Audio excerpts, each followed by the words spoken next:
بسم اللہ الرحمن الرحیم۔ السلام علیکم ورحمۃ اللہ وبرکاتہ۔ 17 رمضان المبارک 2 ہجری بمطابق 13 مارچ 624 عیسوی کو تاریخ کا ایک بہت بڑا معرکہ ہوا جسے غزوہ بدر کے نام سے جانا جاتا ہے۔ بدر کے مقام پہ ایک کنواں تھا جس کے مالک کا نام بدر بن عامر تھا۔ اسی سے کنویں پھر اس جگہ کا نام بدر پڑ گیا۔ مقام بدر مدینہ سے تقریباً 150 کلومیٹر جنوب مغرب میں واقع ہے۔ غزوہ بدر کے بہت سے اسباب تھے، ان میں سے کچھ کا مختصر ذکر میں یہاں کر دیتا ہوں۔ نمبر 1، کفار مکہ نے مکہ میں موجود مسلمانوں کے مال پر قبضہ کر لیا تھا۔ مدینہ کے مسلمانوں نے کفار مکہ کو احساس دلایا کہ ان کو اکیلا نہ سمجھا جائے۔ نمبر 2، رجب 2 ہجری میں سریہ عبداللہ بن جہش کے موقع پر حضرت واقد بن عبداللہ یریوی کے ہاتھوں عمر بن حضرمی کا قتل ہو گیا، جس پر آپ علیہ السلام نے سخت ناراضگی کا اظہار بھی فرمایا تھا۔ نمبر 3، پس منظر میں تیسرے نمبر پہ حضرت سعد بن معاذ انصاری طواف کعبہ کے لیے جا رہے تھے کہ ابو جہل نے ان سے کہا کہ اگر تم ابی صفوان یعنی امیہ بن خلف کے مہمان نہ ہوتے تو اپنے گھر صحیح سلامت نہ لوٹتے۔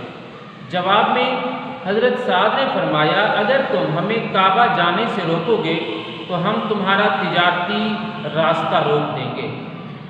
اس سے قبل قریش نے کبھی کسی کو خانہ کعبہ آنے سے نہیں روکا تھا، یہ پہلا موقع تھا۔ لہٰذا نبی کریم صلی اللہ علیہ وسلم نے کفار مکہ کو اس پابندی کے ہٹانے پر مجبور کرنے کے لیے حضرت سعد کی دھمکی کے مطابق اقدامات اٹھانے کا فیصلہ کیا۔ قریش کا ایک تجارتی قافلہ مکہ سے ملک شام کی طرف گیا۔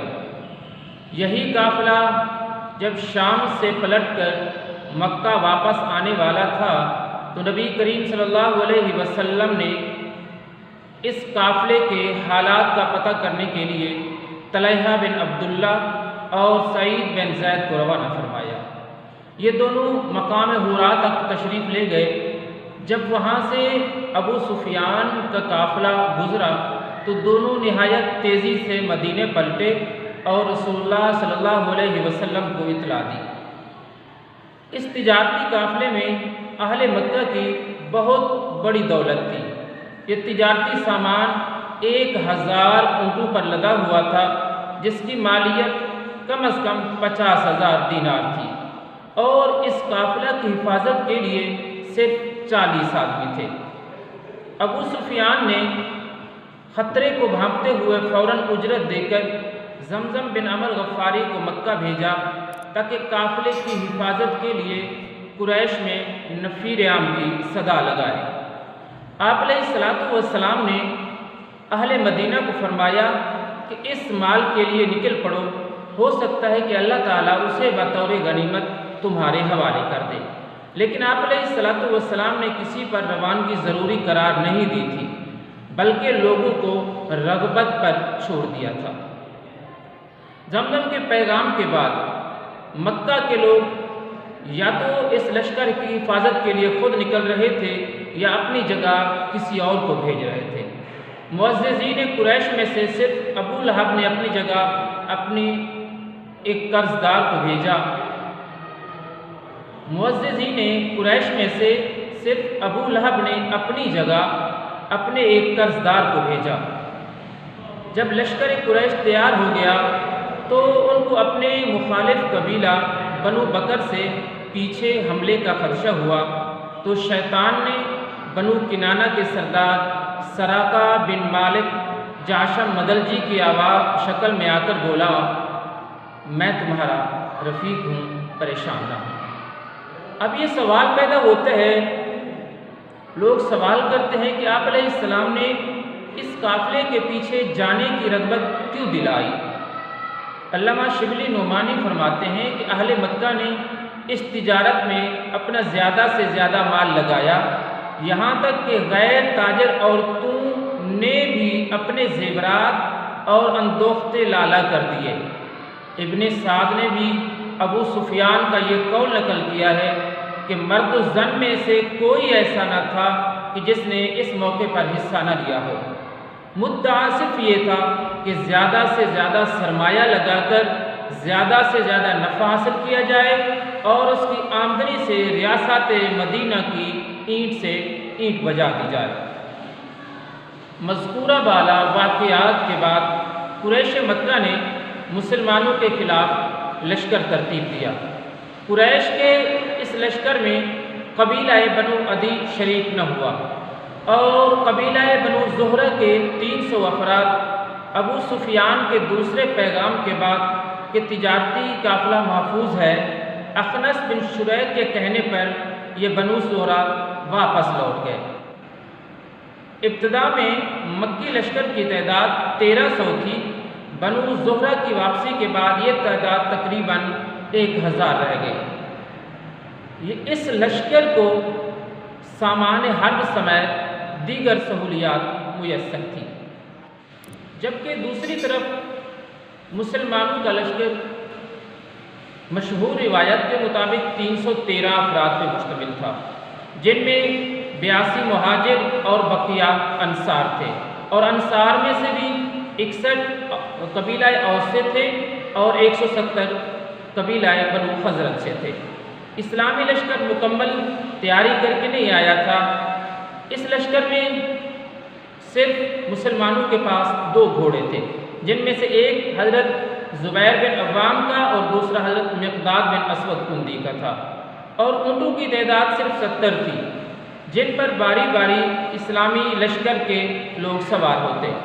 ایک اونٹ رسول اکرم صلی اللہ علیہ وسلم نے اپنے، حضرت علی اور حضرت مرثد بن ابی مرثد غنوی کے لیے مقرر کیا، اور یہ تینوں حضرات باری باری اس پہ سوار ہوتے تھے۔ پورے لشکر میں صرف 8 تلواریں تھیں۔ مجاہدین میں سے کسی کے پاس تلوار ہے تو نیزہ نہیں، اور اگر کسی کے پاس نیزہ ہے تو تلوار نہ دارد، اور کچھ تو ایسے ہیں کہ جن کے پاس کوئی بھی اسلحہ نہیں ہے۔ غزوہ بدر کے موقع پر مدینے کا انتظام پہلے حضرت عبداللہ بن ام مکتوم کو سونپا گیا۔ مقام روحا پہ پہنچنے پر آپ علیہ السلام نے حضرت ابو لبابہ بن المنذر کو مدینے کا قائم مقام والی مقرر فرما کر مدینہ بھیج دیا۔ مہاجرین کا علم حضرت علی، انصار کا علم حضرت سعد بن معاذ کے سپرد کیا گیا، اور سفید رنگ کا جنرل علم حضرت مصعب بن عمیر بدری کو دیا گیا، اور کفار کا علم نضر بن حارث کے پاس تھا۔ طرفین کے علم بردار کا قبیلہ بنو عبدالدار تھا۔ اسلامی لشکر کے سپہ سالار اعلیٰ رسول اکرم صلی اللہ علیہ وسلم تھے، جبکہ لشکر کفار کا سپہ سالار ابو جہل تھا۔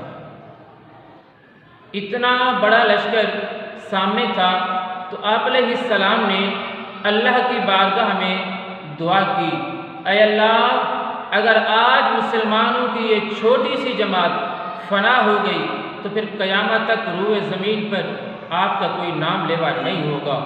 اللہ پاک نے آپ علیہ السلام کی دعا کو قبول کرتے ہوئے فرمایا، اے میرے پیغمبر، جب تم مجھ سے دعا مانگتے تھے، التجا کرتے تھے، تو میں نے تمہاری دعا کو قبول کر لیا۔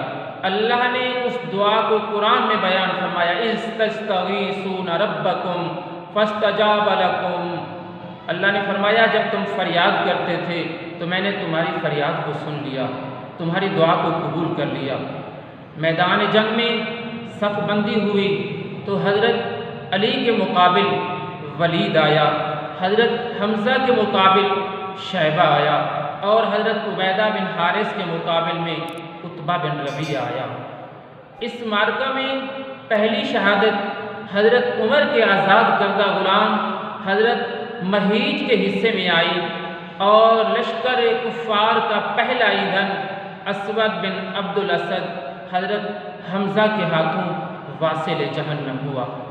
ابو جہل 2 نوعمر معاذ بن عمر بن جموح اور معاذ یا معوذ بن افرا کے ہاتھوں انجام کو پہنچا، جبکہ اس کی گردن حضرت عبداللہ بن مسعود نے جدا کی۔ مشہور صحابیہ افرا کے 7 بیٹے اس جنگ میں شریک ہوئے، ان میں سے 3 عاقل عوف اور معاذ یا معوذ نے اسی معرکہ میں ہی شہادت پائی۔ حضرت یزید بن اخنس کی 3 پشتیں اس غزوہ میں شریک ہوئیں۔ اس جنگ میں حضرت بلال نے اپنے سابقہ مولا امیہ بن خلف کو اور حضرت عمر نے اپنے ماموں عاص بن ہشام کو قتل کر دیا۔ نتیجہ یہ ہوا کہ اس جنگ میں 14 شہادتیں ہوئیں، جن میں 6 مہاجر اور 8 انصار تھے۔ ان میں سے 13 مسلمان میدان بدر میں ہی مدفون ہوئے، مگر حضرت عبیدہ بن حارث رضی اللہ تعالیٰ عنہ نے چونکہ بدر سے واپسی پر منزل صفرا میں وفات پائی، اس لیے ان کا مقبرہ مقام صفرا پہ ہے۔ حضرت عبیدہ حضرت زینب بنت خزیمہ کے شوہر تھے، جن سے بعد میں آپ علیہ الصلوۃ والسلام نے عقد فرما لیا تھا۔ کفار مکہ کی شکست کا پیغام مکہ میں حمصان بن عبداللہ خزائی نے، جبکہ مسلمانوں کی کامیابی کا پیغام مدینہ کے اطراف میں ابن رواحہ نے، اور اندرون مدینہ حارث نے 18 رمضان کو پہنچا دیا۔ عتبہ، شیبہ، ابو البختری، زمعہ بن اسود، عاص بن ہشام، امیہ بن خلف اور ابو جہل وغیرہ سمیت 70 کافر قتل ہوئے اور 70 گرفتار ہوئے۔